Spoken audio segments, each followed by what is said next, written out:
Okay, I think everyone, am I on?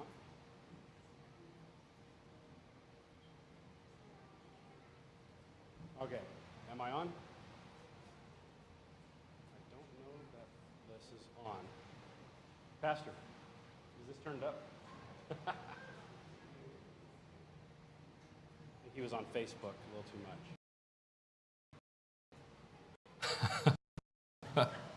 Okay, so what we wanted to do first is we had some people ask questions, and instead of turning the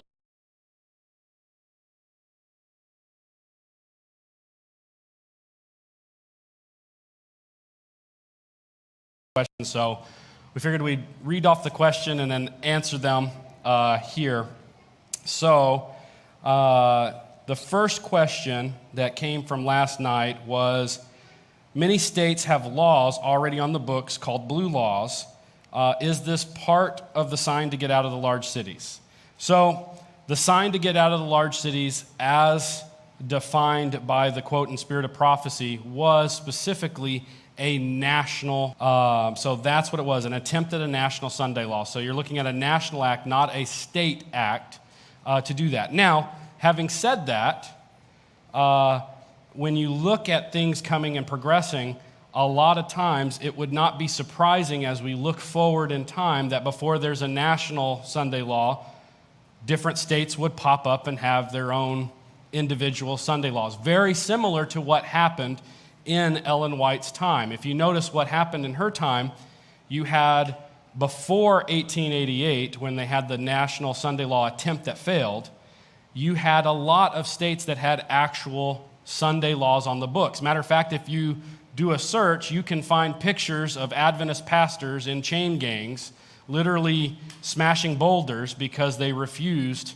to work or refused to honor the Sunday laws that were on the books at the time in those states. So it is not a sign to leave the large cities per se, as according to the Spirit of Prophecy, but it is certainly something to be considerate of, and I would not be surprised if they're duplicated.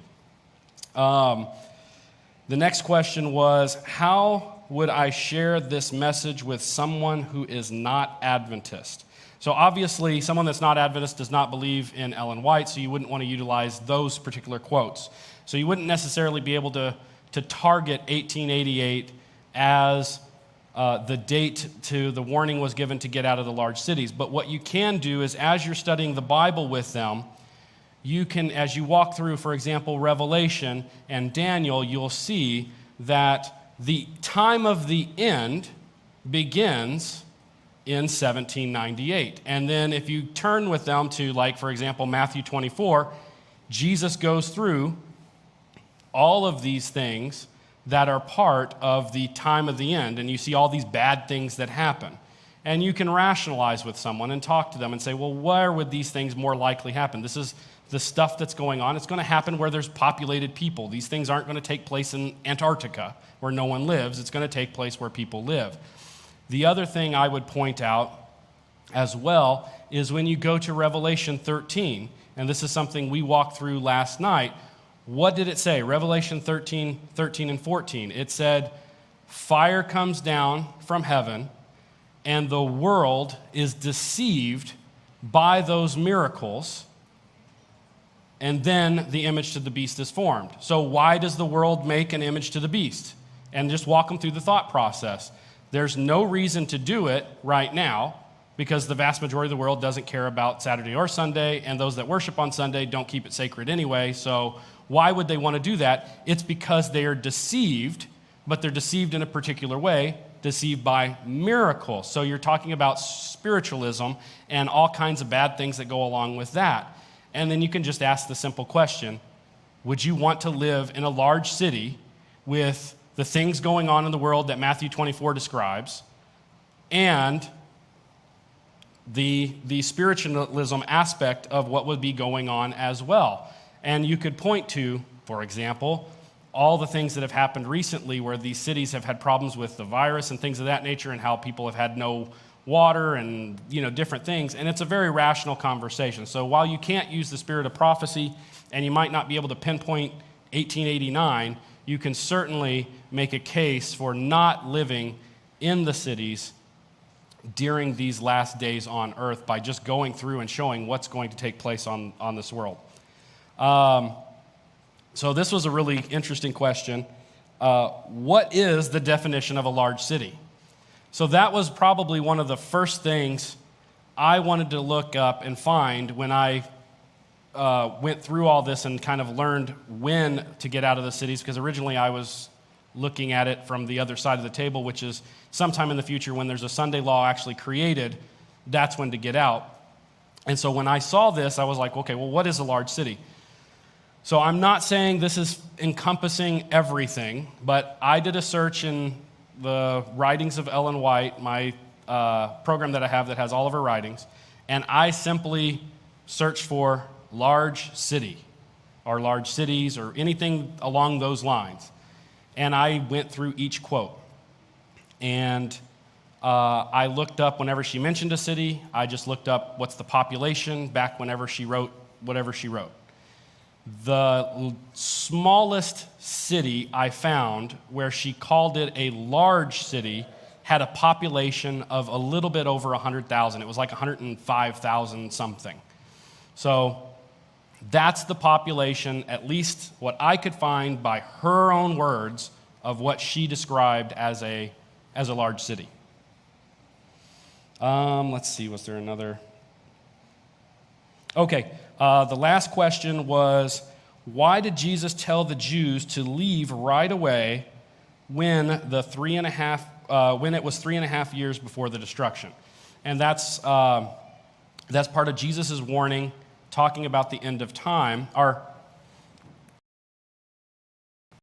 talking about the destruction of Jerusalem. And when it says, don't wait for your coat, don't go pick up your coat, don't do anything, just leave. And for me, I look at that as a couple of things. One, we are by nature procrastinators. If God actually told us the exact time of things, we would wait and not do things and all that. The other, this is a whole sermon, I think, is about faith and the patience of the saints. What happened to those people? They left right away, and then 1 year goes by, nothing. 2 years goes by, nothing. So, there's a certain line where they waited, and they had to show that they had faith, because there was enough time in between where they could have left and done what? Circled right back. So, and you see this in the Bible in numerous places where God drags things out a little long to test the faith of his people and with the will they believe. Like, for example, the children of Israel. When they when they complained about water, what happened? They had run low on water. They weren't thirsty yet, but they complained. And that was the test. They hadn't run out. And God was simply testing them to see if they had faith. And I think that's a lot of part of it as well. It goes to play in the last days as well. Look at what we have. Look at Noah. He preached for 120 years, and nothing happened. And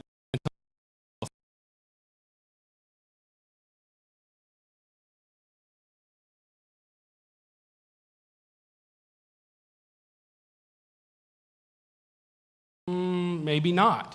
And so there's a something about delay shows the faith that you have in something. And I think that has a big part to do with it. Because actually, obviously, they could have left and took their time and still been plenty of time to escape the Romans. Okay, so our talk tonight is going to be on reasons to leave the city. So last night there's two thought processes in when to leave the cities. One is some future date whenever there is a national Sunday law enacted, and then the other thought process was, no, it is when one was attempted, and that happened in the very end of 1888. You might as well call it 1889. And we looked through the different quotes, and we were able to see that clearly she was talking about getting out of the cities even in her day. And we could see from that there was disasters and bad things happening in the cities before the Sunday law. And a matter of fact, the disasters are part of the lead up into the Sunday law. Now, for those that saw it, you're going to get a little bit of a repeat because a lot of those quotes also contain details about why you would leave the city, not just the timing of it. So some of this you'll see again, and for those that didn't see it, we'll retouch on a little bit of this, but that was what we covered last night. So now, the reasons to leave the city. The first reason given is health hazards. So if you look at the different things that she talks about, you'll notice you can kind of categorize them in a few different ways. Health hazards is one. The second one is spiritual influences. And the third is end-time events, and that you can kind of subcategory economic and judgments from God. So we want to walk through all of these and see what is really going to take place in the city and in the large cities and why we should avoid them. So it says here in Great Controversy, page 589, while appearing to the children of men as a great physician who can heal all their maladies, he will bring disease and disaster until populous cities are reduced to ruin and desolation. Even now he is at work. He imparts to the air a deadly taint, and thousands perish by the pestilence. These visitations will become more and more frequent and disastrous. Now, one thing I want to note here, it talks about him appearing as a great physician. This isn't talking about his appearing as Christ and duplicating Christ. The sentence right before that is talking about him doing this through spiritualism, but I just want to make that clear. But what you see here is he's going to bring disease and disaster until populous cities are reduced to ruin. So you notice there's an emphasis on cities, but I thought this was fitting given the COVID and all the virus stuff that we've had in the world and all the problems that have caused by it. You have them talking here, even talking about disease happening in the cities. And it makes sense if you look at the cities, where they have the most problems is when you're around more people. Fresh air will prove far more beneficial to the sick persons than medicine, and it is far more essential to them than their food. They will do better and recover sooner when deprived of food than when deprived of fresh air. And of course, if you compare the two, living in a country or a small city is much better than living in a crowded city. You can go on the websites and type in the cities and you can see the pollution kind of hovering over each city. Common sense stuff. The physical surroundings in the cities are often a peril to health. The constant liability to contact disease, the prevalence of foul air, the impure water, impure food, the crowded, dark, unhealthful dwellings are some of the many evils to be met. And so this, again, I look at that constant liability to contact disease. That's one thing that you see right away, especially in the current situation that's going on in the world, is the cities have a higher concentration of some of this COVID stuff that's going on. But a lot of it is true. When you do not live as God really intended, which is in fresh air, in nature, having access to those things, it hurts the health of the person. Cities are filled with temptation, and we should plan our work in such a way as to keep our young people as far as possible from the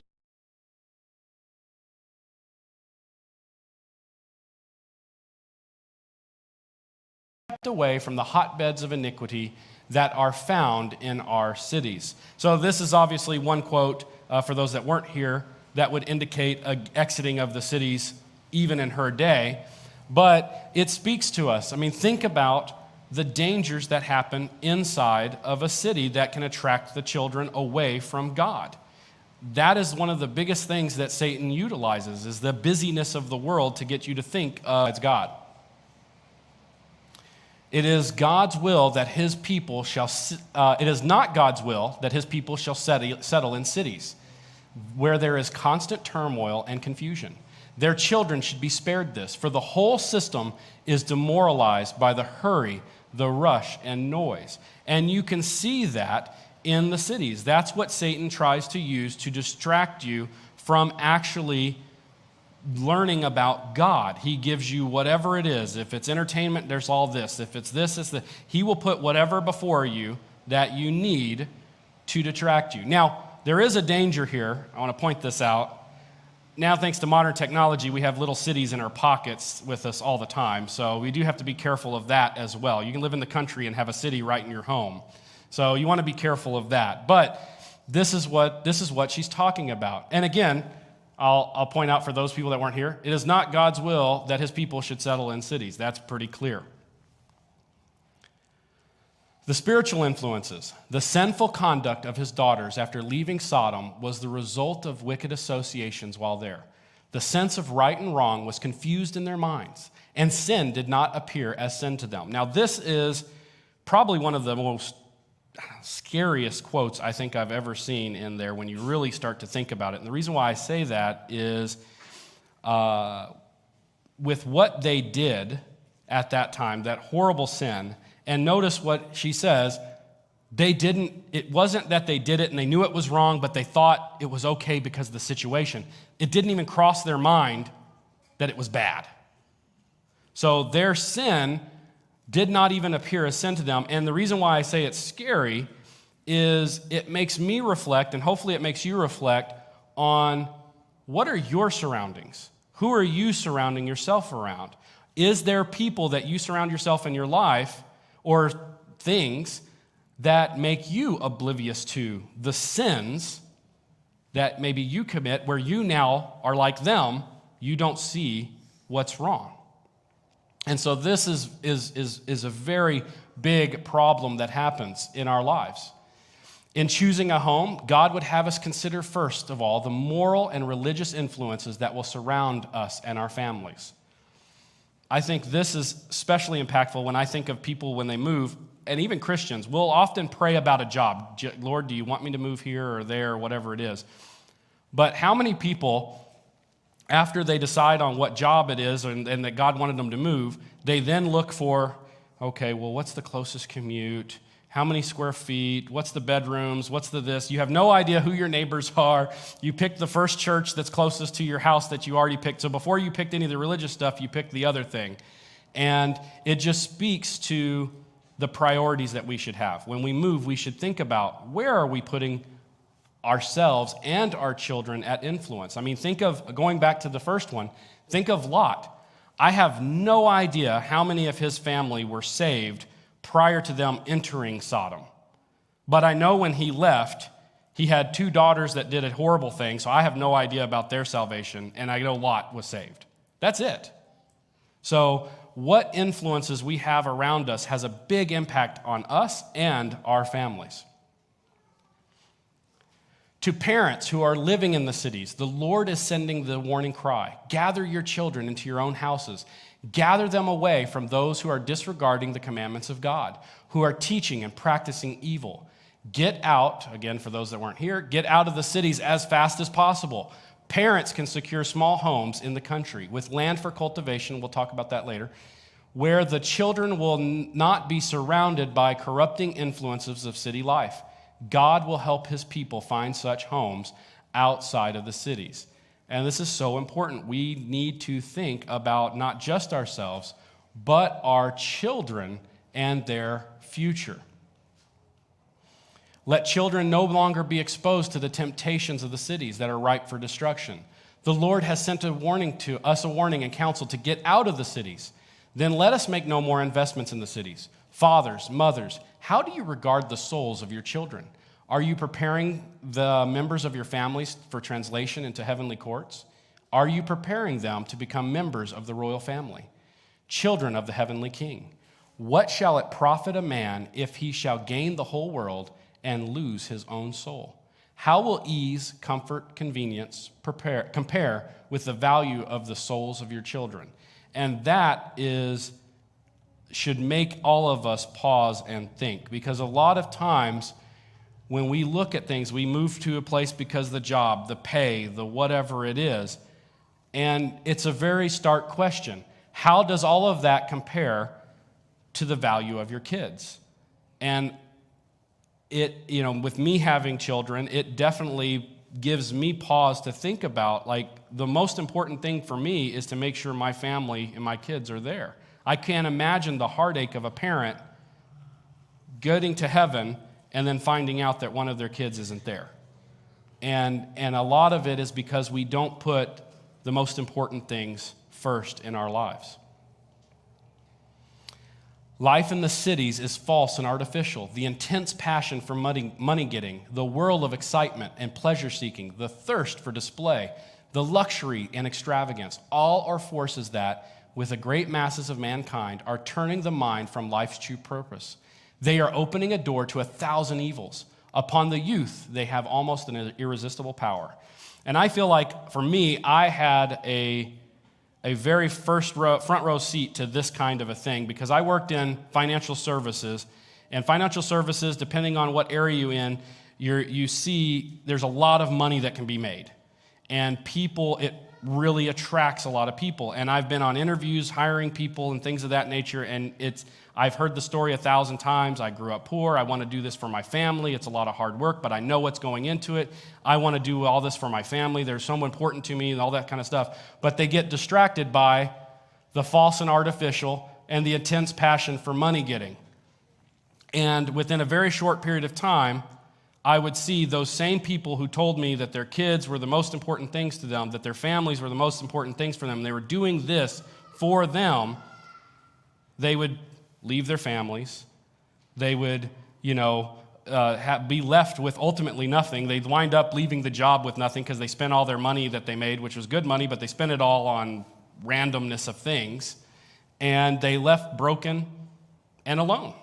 And that's what Satan does to us. He wants to leave us broken like that. And when we put our hopes and our loves in things of this world, that's what it leads to. Let it be your study to select and make homes as far from Sodom and Gomorrah as you can. Keep out of the cities. If possible, make your home in the quiet retirement of the country. Again, emphasizing the getting out and separating yourself.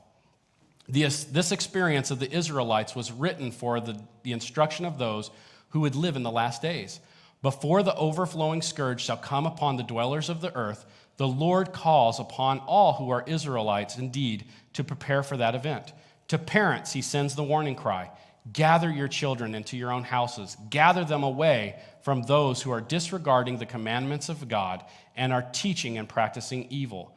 Get out of the large cities as fast as possible. It can't get too much more clear than that. So again, this is bleeding over. You can see the crossover from last night into tonight. All right, so let's talk about the end time stuff. He required everyone, small and great, rich and poor, free and slave, to be given the mark on the right hand or on the forehead.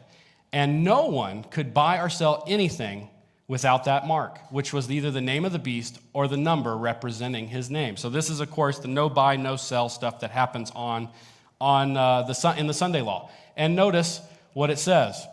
Manuscripts Release, Volume 21, page 90. Again and again, the Lord has instructed that our people are to take their families away from the cities into the country where they can raise their own provisions. For in the future, the problem of buying and selling will be a very serious one. So for the timing part of it, just really quick, get out of the cities now, and in the future, the buying and selling. So in other words, you need to prepare now for the destruction and things that are coming into the world. But for this purpose of this topic, of this conversation, what I find interesting here is this amazing, wonderful promise that God's trying to do for his people. We know the end of time is going to be horrible.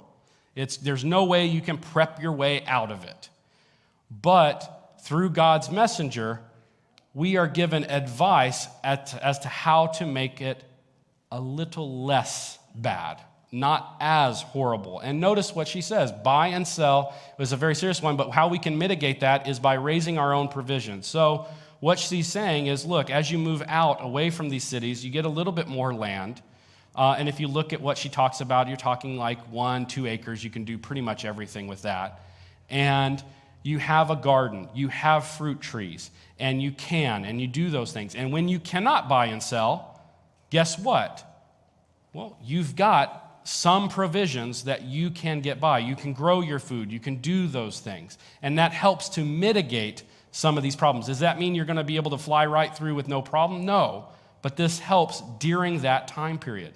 And it's very important that we pay attention to these warnings. It's not just about leaving and separating ourselves. It's about actively making ourselves self-sufficient for that time period. Because the more you depend upon the world, the harder it's going to be. Storm and tempest, war and bloodshed, in these things he delights, and thus he gathers in his harvest. And so completely will men be deceived by him that they will declare these calamities are the result of the desecration of the first day of the week. From the pulpit, the popular churches will be heard the statement that the world is being punished because Sunday is not honored as it should be.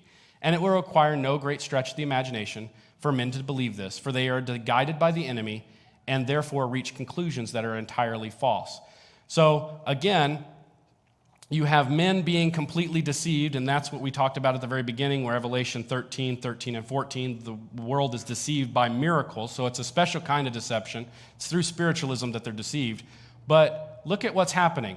Storm and tempest, war and bloodshed. So we have natural disasters coupled with man-made destruction that is causing all these things. So these are things that are happening before the Sunday law actually occurs, and you do not want to be in a city during this time, because notice what it says. It says that the world is being punished because Sunday is not honored. Let me rephrase that. It's your fault. Those that honor God are being blamed for these disasters. That is what is being said here. Men in responsible positions will not only ignore and despise the Sabbath themselves, but from the sacred desk will urge upon the people the observance of the first day of the week. Pleading tradition and custom in behalf of this man-made institution, they will point to the calamities on land and sea, to the storms of wind, the floods, the earthquakes, the destruction by fire, as judgments indicating God's displeasure because Sunday is not sacredly observed. So again, now we've got even more disasters that are taking place, even though the verbiage is mostly the same. You've got disasters on land, disasters on sea, we've got floods, we've got earthquakes, we've got all kinds of things, and it's all being blamed on one thing: Sunday sacredness. Satan puts his interpretations on events, and they think, as he would have them, that the calamities which fill the land are the result of Sunday breaking. Thinking to appease the wrath of God, these influential men make laws enforcing Sunday observance. So we've got the cadence here. Again, laws enforcing Sunday observance. There you've got all of the Sunday laws being created, but they're created why? Because calamities, so all these disasters, fill the land. So that gives us an idea of the scope of this. This is something that's global. These destructions are everywhere around the world. And again, they're deceived by Satan because of miracles. So the world is deceived into thinking this, and so they make the Sunday laws come about. And again, I'd like to just make you think about this.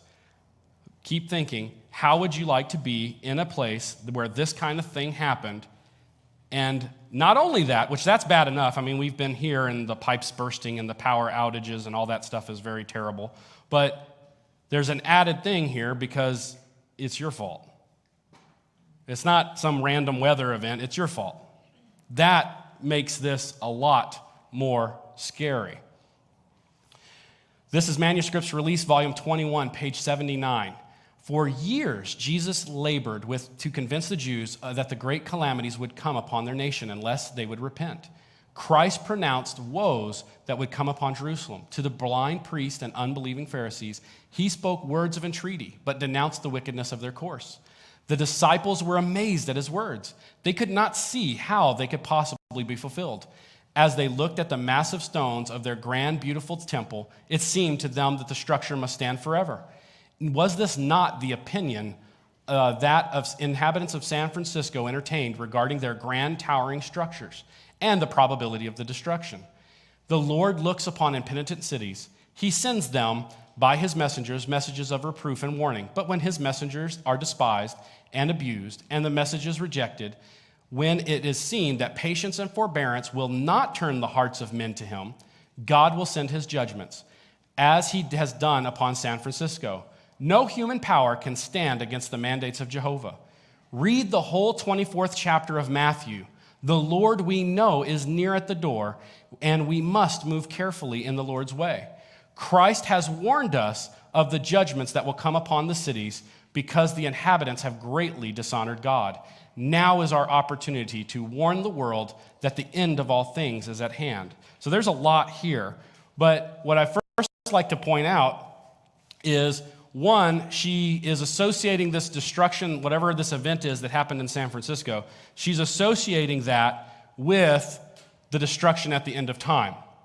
But then on top of that, notice she says, read the whole 24th chapter of Matthew, and she says, oh, Christ has warned us of the judgments that are coming on the city. She's putting Matthew 24 and what happens in Matthew 24 squarely into destruction and the things happening in the city. She's connecting those two things together. So later on, feel free to read that and then just put in your mind this is happening inside of the cities.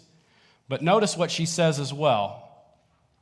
San Francisco is in ruins most complete, the thorough awful calamity I've ever looked upon. In the night season, I have had many presentations of the judgments of God coming upon our cities. And now I better understand the real meaning of the scenes that I had witnessed. So she actually traveled to San Francisco right after this occurred. And she said, this is the closest thing I've ever seen to the visions I've had about cities being destroyed. So that made me very curious as to what in the world this event was and kind of what happened, right?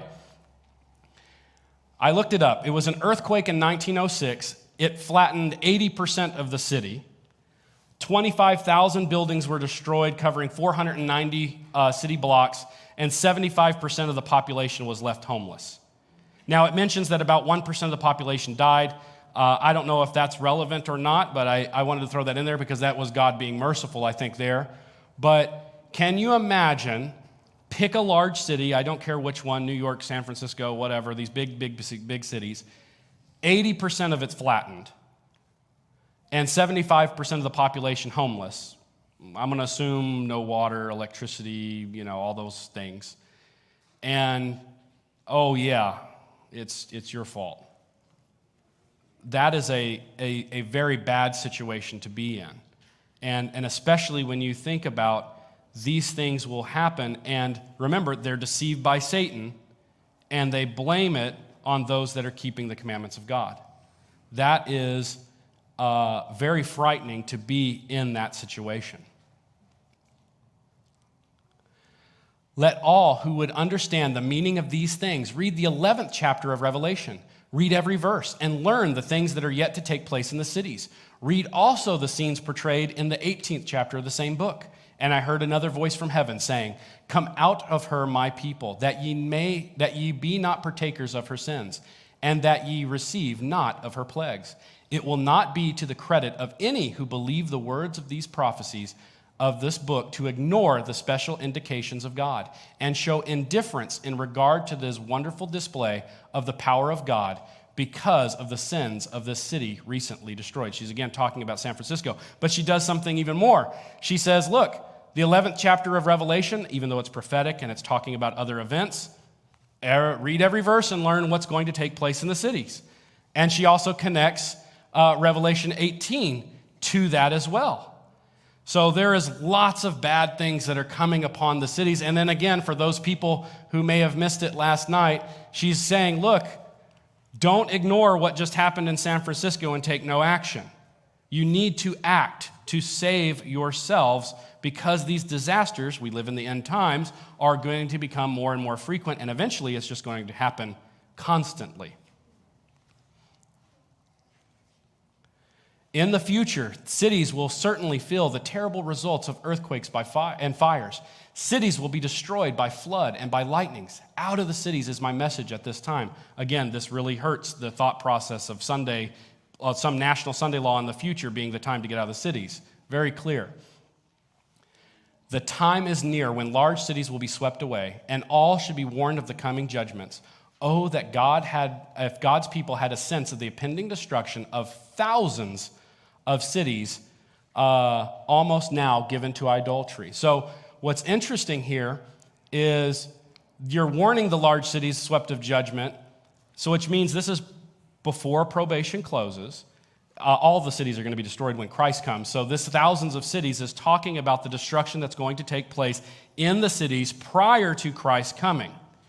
Now, I don't know about you, but have you ever imagined how long, whenever this really gets going, which is what we're talking about, we know the end of time, or the time of the end started in 1798, but we're waiting. There's going to be a specific time when this really launches off and starts to explode. I don't know if you've ever thought about how long is that going to take? Well, thousands of cities was interesting to me, so I did the math, and you have to have at least 2,000 to be thousands. So I just went with 2,000. It could be many more, I don't know. But the world's largest cities, I said 2,000 cities, divided it by a year, and it was almost, if you got to be Switzerland and have neutrality and turn on your news and see the news every day, you would average 5 cities being destroyed, of the world's largest cities being destroyed every day if all the events took place in 1 year. If it was 3 years, okay, that's a little longer, you would still average over 2 cities a day being destroyed. And then if you expand it out to a 5-year period, which seems incredibly long to have to go through this kind of thing, you would still average over 1 city in the world's largest cities a day being destroyed. And again, it's your fault. That is incredible. And now what's also interesting here is we have to couple this with other parts. A lot of times we like to silo events and we just talk about one thing and we don't, mix in the other stuff that's going on. But what is also happening when all these cities are being destroyed? We're being persecuted by the civil authority. That's part of all this, the righteous versus the wicked. Well, these thousands of cities can't all be destroyed at the same time, can they? If you had all these cities destroyed around the world all at the same time, what would happen to the government? It would collapse. You couldn't function. There would just be too much chaos. So these things have to be slow enough to where the government can still maintain some semblance of control to be able to persecute us. So I don't know what the time period is, but it's very interesting, and there is a lot of destruction that's coming upon the world. When God's restraining hand is removed, the destroyer begins his work. Then in our cities, the greatest calamities will come. Is this because the people do not keep Sunday? No. But because men have trampled upon the law of Jehovah. Again, referencing the thought process that Sunday sacredness is the reason for this destruction. No, it is because the mankind have trampled the law of Jehovah. But ere long, there will be such strife and confusion in the cities that those who wish to leave them will not be able. We must be preparing for these issues. This is the light that is given me. So here is interesting because I kind of witnessed this a little bit myself. I had a cousin of mine wanted to come stay at my house. This was years ago when there was a hurricane hitting Houston. And they sat on the highway for like hours. And they called and said, no, we're going back home because we hadn't even been able to get outside of the city in 5 hours of sitting on the highway.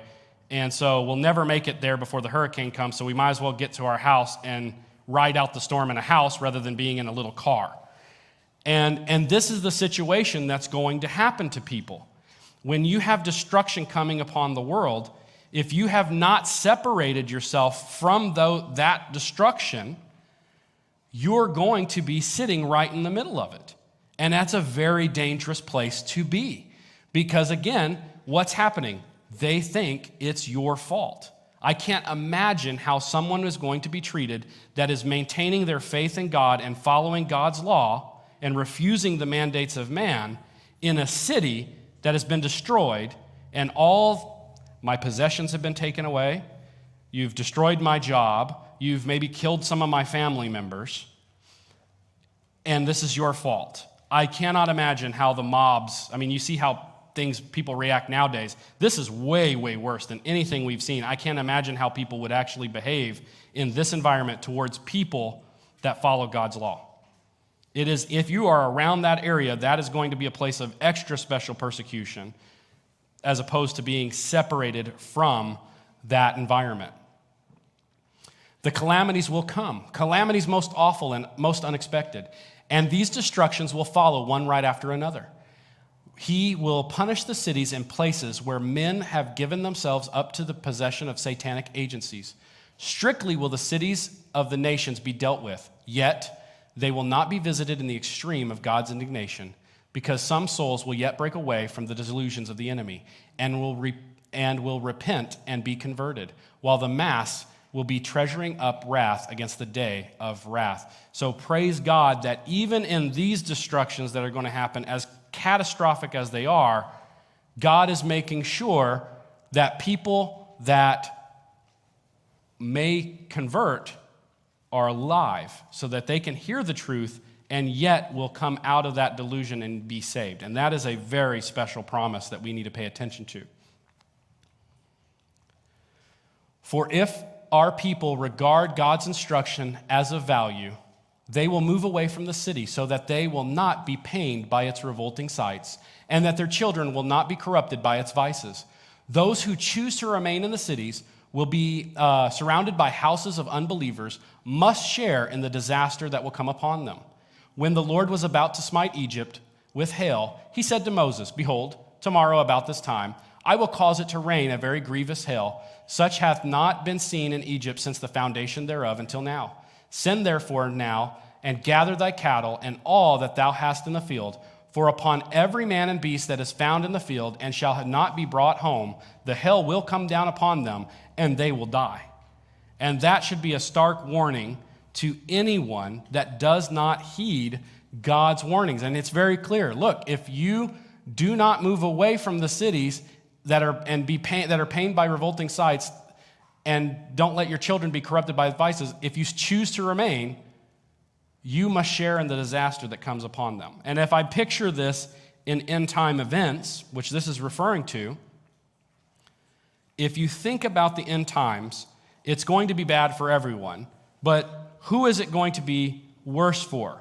A person that is following God in a city recently destroyed, or someone who has taken the advice and moved away from those cities, been a little more self-sufficient, grown a garden, things of that nature, and those things. It's going to be bad for everyone. You're going to face persecution, but those people that are in those cities, if they survive the destruction, they are going to feel the wrath of all of those wicked people because all of their belongings, everything that they have, even their families, have been destroyed. And that anger is just going to bubble over. And that is a somber thought. Now, my mom, when she first heard this, she didn't like the ending, and she said I needed to make it a little more positive at the end. So we're wrapping up now, and I thought this would be a good way to wrap it up. This is Great Controversy 6:35. It is at midnight that God manifests his power for deliverance of his people. In the midst of the angry heavens is one clear space of indescribable glory, whence comes the voice of God, like the sound of many waters, saying, "It is done." That voice shakes the heavens and earth, and the proudest cities of the earth are laid low. The lordly palaces upon the world's great men have lavished their wealth in order to glorify themselves are crumbling to ruin before their eyes. Prison walls are rent asunder, and God's people who have been held in bondage for their faith are set free. Soon there appears in the east a small cloud about half the size of a man's hand. It is the cloud which surrounds the Savior and which seems in a distant to be shrouded in darkness. The people of God know it is the sign of the Son of Man. In solemn silence, they gaze upon it and as it draws nearest to the earth, becoming lighter and more glorious, until it is a great white cloud, its base a glory that consuming fire, and above it a rainbow of the covenant. Jesus rides forth a mighty conqueror. With anthems of celestial melody and with the holy angels, a vast unnumbered throng attend him on his way. The firmament seems filled with radiant forms, 10,000 times 10,000 and thousands upon thousands. No human pen can portray the scene. No mortal mind is adequate to conceive of its splendor. The King of Kings descends upon the cloud, wrapped in flaming fire. The heavens are rolled together as a scroll. The earth trembles before him, and every mountain and island is moved out of its place. The living righteous are changed in a moment, in a twinkling of an eye. At the voice of God, they are glorified. Now they are made immortal, and with the risen saints are caught up to meet their Lord in the air. Angels gather together his elect from the four winds, and from one end of heaven to the other. Little children are borne by holy angels to their mother's arms. Friends long separated by death are united, never more to part, and with songs of gladness ascend together to the city of God. We all entered the clouds together and were 7 days ascending to the sea of glass. And as the chariot rolled upward, the wheels cried, "Holy." With the wings as they moved, cried, "Holy." The retinue of holy angels around the cloud cried, "Holy, holy, holy, Lord God Almighty." And the saints in the cloud cried, "Holy, our glory, hallelujah." Oh, how glorious it will be to see him and welcome him as his redeemed ones. Long have we waited, but our hope is not grown dim. If we but see the King in his beauty, we shall be forever blessed. I feel as if I must cry aloud, homeward bound. And those are precious promises. We know there is terrible things coming upon the earth, but ultimately we know who has the victory, and that is God. And that's where we must put our faith and our trust in him. Now, as we look at our timeline of events, we have our present day here. We've got these things right here: close of probation, 7 last plagues, Christ returns. And as we've seen from our first presentation, and now we've digged into what actually happens in the cities, some point in the future, the destruction begins in mass, and the destruction continues, obviously, until Christ comes.